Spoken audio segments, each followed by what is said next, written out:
like we can proceed. My name is David Serpa. I'm 33 years old, and I've spent my life doing everything that I've ever wanted to do. The question, what do you want to be when you grow up, has always felt extraordinarily stifling. Robert Frost calls it the road less traveled. I have heard it referenced to as sister vessels. This concept, I can only choose to live one life, and I must choose it now, forever letting go of all potential lives and settling into the mundane.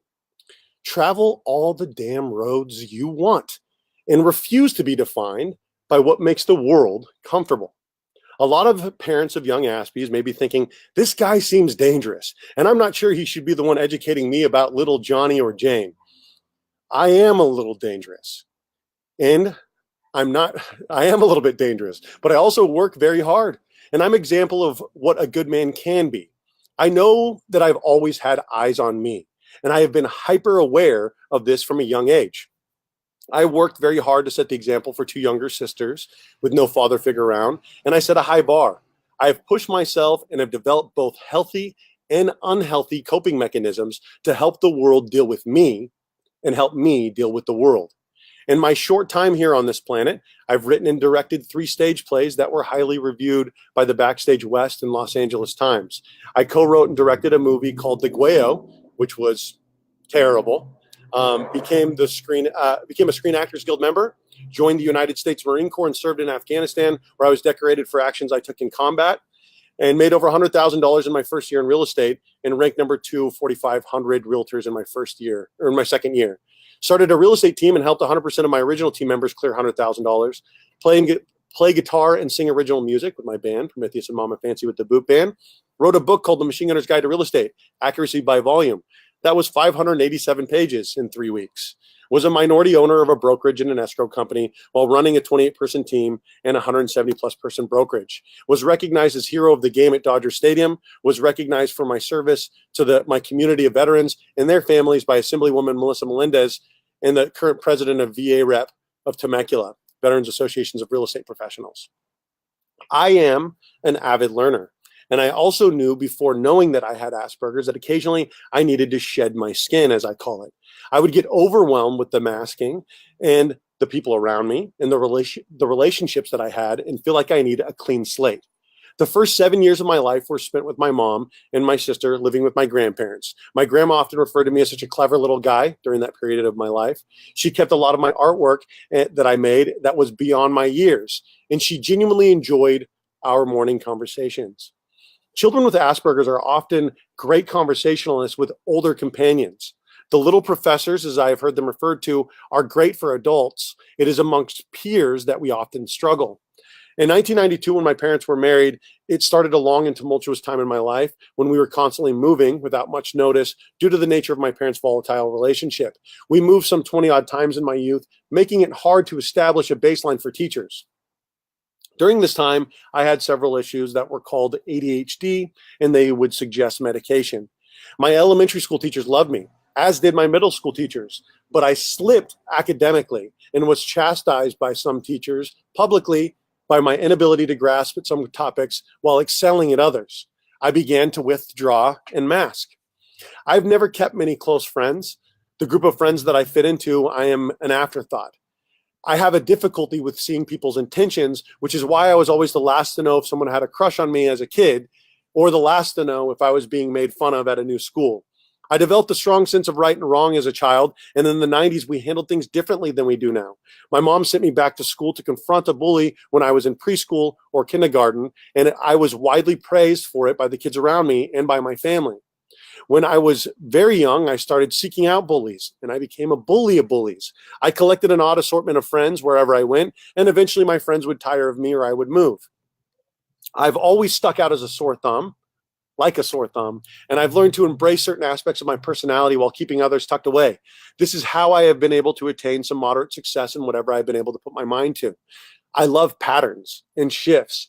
And I think it's interesting that in the 90s, we valued the archaic news and we celebrated idiocy. It was one of the strangest times to be alive, watching people being willful idiots. A lot of women started speaking like vapid morons, cutting syllables and not pronouncing words correctly. We celebrated and exalted the dumb jock that would drink himself into oblivion and eventually get a job as a mechanic and never open a book in his entire life. I believe that the world is shifting towards the intellectual, and that the socially awkward and bullied that spent their youths paying attention to politics or reading books, studying computers, or reading Shakespeare will have their time in the sun. Everything will be okay, and if nothing else, you're probably not going to starve to death. So look up. Everything's going to be okay. As a machine gunner in the Marine Corps, I went on patrol with 3 to 12 people, and my primary job was always suppression. When I went in with a small squad, I was attached to a sniper unit, but most of the time I went outside the wire with 7 other Marines and a Navy corpsman or medic. I was always the only machine gunner in my squad. There is a saying for machine gunners that I hold to my heart. Movement without suppression is suicide. The enemy changed their SOPs regularly, and so fighting is a thinking man's game. I was very fortunate to learn this in an early patrol that cost us no lives and no limbs. We were on patrol and we were passing a compound 64, in an area of heavy activity, and a tunnel system was being used during strong firefights. We had only been in country under a week and had already been in a 45-minute firefight. I was standing in the rear of the patrol carrying the squad's only machine gun. They opened up on us with a complex ambush, multiple machine guns, and a threat of a potential IED threat on either side. We were being shot at to the rear of the patrol that was in a straight line, preventing everyone from the rear from returning fire. I turned and tried to shoot the 240 from the prone, laying down, but the angle of the terrain prevented me from returning fire. I would be shooting into the mud. So they were above us. There were no walls around us, and we started to push back towards a compound to the rear. They were friendly to us because of an incredible Marine that had taken the time to become fluent in Pashtun before the deployment. The time to become fluent before Pashtun was able to help us to return fire with a sniper attachment. And we moved across an area and came across a wide open field. The terrain was no more friendly for me, and I was furious. The biggest gun in the fight, and I was impotent. We started sending Marines across an open field toward our patrol base, where we had another Marine on the machine gun that could return fire. We were outflanked and outgunned, and we needed to get back. We were in Indian country, as the higher-ups said regularly, cut off from the river to the south, no water, no power, and we were alone. As we pushed across the field, they opened up, and I returned fire with the 26-pound machine gun from the standing position by embracing it across my chest. The kick was tremendous, and it dusted up, and I was able to get it under control and lean in for a few short bursts. No one in the valley moved as we pushed back towards our base. I waited for everyone to get back, and I stood there, and I took a few more steps forward, and I raised my middle finger in the air. That night, I re-rigged all of my gear. I put 2 grenades on my chest so that I could stabilize my machine gun, and I ran an ammo sack on my chest that I could drop 250 pounds of rounds into and fire from the standing. I carried another 350 rounds or so on my backpack, and I did all of this on an ankle that needed reconstructive surgery, and I wore a non-dynamic brace. War is a thinking man's game, and I changed the battlefield that night by changing me. Then I started in on my surroundings. The battlefield has always belonged to the intellectual. In the book Rich Dad, Poor Dad, Robert Kiyosaki goes into the ancient teaching that the Japanese were aware of 3 powers, the most powerful of which was the mirror. The mirror represented self-reflection. Mahatma Gandhi said, "Be the change that you wish to see in the world." We cannot affect the way that the entire world views Asperger's or autism spectrum disorder or whatever it is they're calling it these days.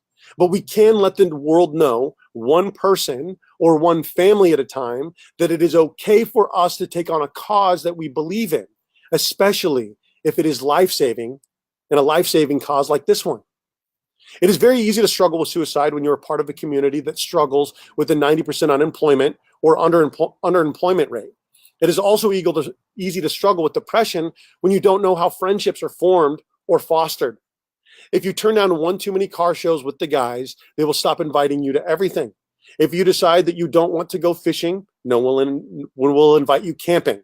And God forbid you are a man that does not enjoy going to bars because of the constant noise, loud music, and surplus of people and primitive watering hole type atmospheres.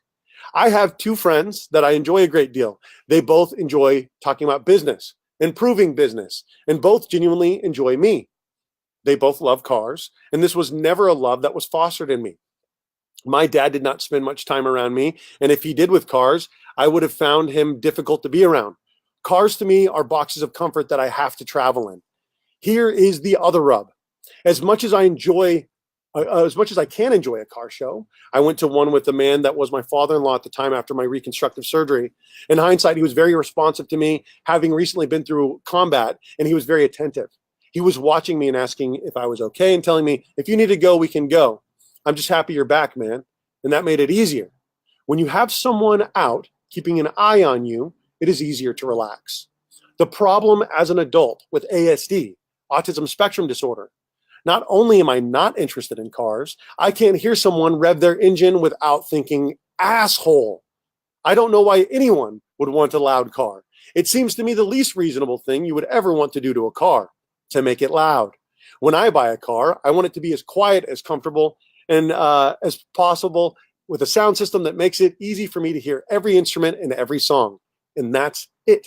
If a car show is full of quiet, comfortable cars where you could sit quietly in a nice car, test out the music quality, and talk about life, books, and music, I'm all in. This is why I like long car drives with an open road out in front of me, my wife, and 4 kids. And my kids travel well.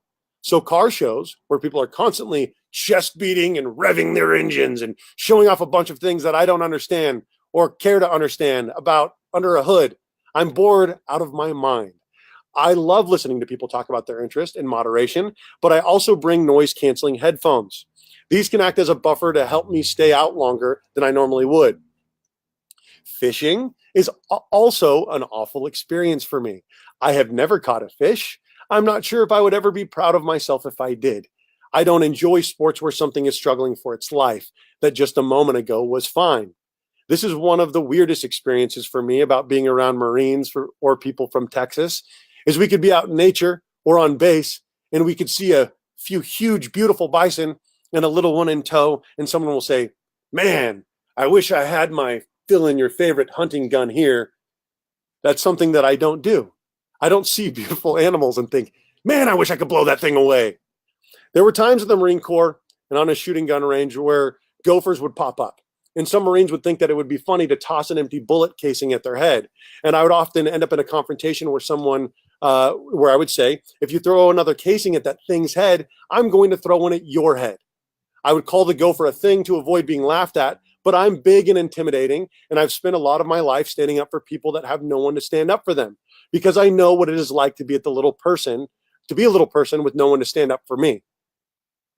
This, amongst other reasons, are why I love children's books. The simplified lessons taught simply and beautifully. I have 2 tattooed on my arms, the Giving Tree and the Traveler. They set a precedence and rules for the ways in which we should live that we can all understand and refer back to. The characters often have immediate consequences that directly relate to their consequence in their life. The book I read early and often to my kids is Horton Hears a Who by Dr. Seuss, and they all love it. I read it to kids of all ages and forget the political implication of the books. They digest it for what it is at its face value. A story about valuing those who have no one to stand up for them and need a Horton. They need to be heard, valued, and protected. Others need a machine gunner, because movement without suppression is suicide. So I will open up first so that you can move. Critics need something to criticize so that we can move this conversation forward, so that we lose less beautiful souls to suicide. I don't believe it is a disorder. It is simply a different way that our brains work, and we should be valued. We need to value ourselves, which can be difficult when we see our own value is in our contribution to the world around us. And so often the world that we love so deeply does not love us back. We are the weirdos. We are the bullied, the misunderstood, the problem children, or the shining examples. We are the players, and we learn to play our parts. All the world's a stage, from As You Like It by William Shakespeare. All the world's a stage, and all the men and women merely players. They have their exits and their entrances, and one man in his time plays many parts. He acts being 7 ages. At the first, an infant, mewling and puking in the nurse's arms, and then the whining schoolboy with the satchel and shining morning face creeping like a snail unwillingly to school. And then the lover, sighing like a furnace with a woeful ballad made to his mistress's eyebrow. Then a soldier, full of strange oaths, and bearded like the bard, jealous in honor, and sudden and quick in quarrel, seeking the bubble reputation, even in the cannon's mouth. And then the justice in fair, round-bellied, and good cape and lined, with eyes severe, and a beard of formal cut, full of wise saws and modern instances, and so he plays his part.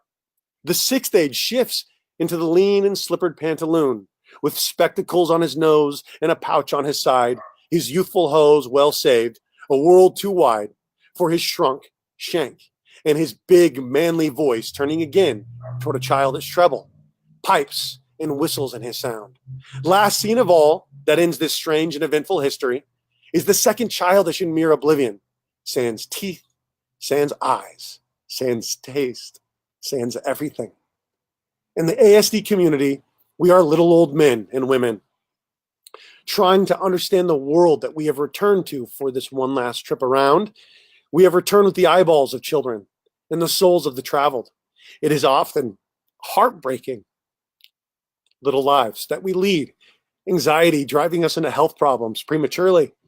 I am a man that has a wife that loves him very much. I have 4 tiny humans that love me. I have a community around me that varies widely. Most love me, others hate me. I have past business partners that respect me and others that can't stand me. I am polarizing and intense. I'm not willing to see the gray area. I am an asshole. I am an Aspie. Here I am, opening fire so that I may be criticized, so that we may move this conversation forward.